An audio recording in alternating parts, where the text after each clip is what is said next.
शारीरिक संपर्क बनाइबा समय रे जदि स्त्री निज गुप्तांग द्वारा पुरुषर गुप्तांग को चापी धरती तेबे बुझी जातु कि स्त्री को चरम सुखर आनंद आसुअछि।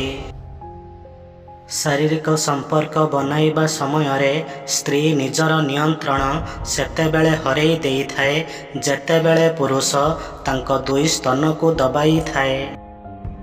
शारीरिक संपर्क बनाइबार अर्थ केवल शारीरिक आनंद होई न थाए बरं यह स्वामी स्त्रीर संपर्क को मजबूत करिबार एक बड़ माध्यम होई थाए। असरंती भल पाइबार आरंभ गोटे पुरुष करि थाए किंतु शेष पर्यंत यहाको गोटे स्त्री ही निभाई थाए।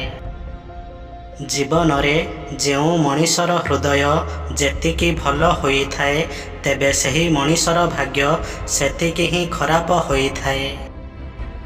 जदि कौनसी महिला कौनसी पुरुषंक सामनारे निज आकर्षणीय अंग गुड़ी को कुंडेई हुअंती तेबे यार माने हेउछि कि तांको भितरे काम वासना जागी उठिछि। किछि महिला मानकर यही इच्छा थाए कि शारीरिक संपर्क बनाइबा पूर्वरु पुरुष निजे तांको हाथ द्वारा वस्त्रहीन करंतु।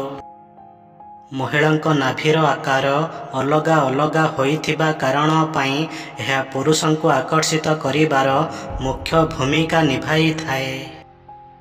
जदि आपण निज साथी को अधिक भल पाउथांती तेबे तांका सहित शारीरिक संपर्क बनाइबा बहुत आनंददायक होई थाए। प्रेम शरीर बा सुंदरता देखि होई न थाए प्रेम हृदयरु होई थाए व जेउठी दुईटी हृदय मिसी थाए सेहिठी प्रेम जन्म नेई थाए। जदि हस्तमैथुन करी करी आपणक गुप्तांग छोट पतला व ढिला होई जाइछि तेबे ही दुईटी उपाय आज ठारू आरंभ करी दियंतु। एक संपूर्ण भावरे हस्तमैथुन बंद करी दियंतु। 2 100 मिलीलीटर राशि तेल नहीं सेथिरे 10 ग्राम लवंग पकाई फुटाई नियंतु व भल भावरे फुटीगला परे एहाको गोटे काच पात्र को छाणी नियंतु। वही तेल को प्रतिदिन गोटे थर निज गुप्तांग उपरे धीरे धीरे 5 मिनिट पर्यंत मालिश करंतु। यह द्वारा आपणक गुप्तांग लंबा मोटा व टाइट होई जिवो।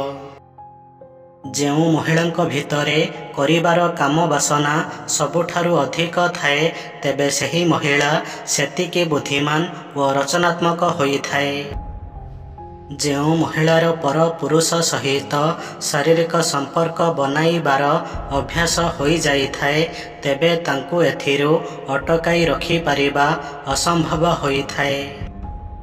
जदि कौनसी स्त्री आपणक तुलना केबे भी पर पुरुष सहित करि नथांती तेबे बुझी जातु कि से आपणको सच्चा प्रेम करुछंती।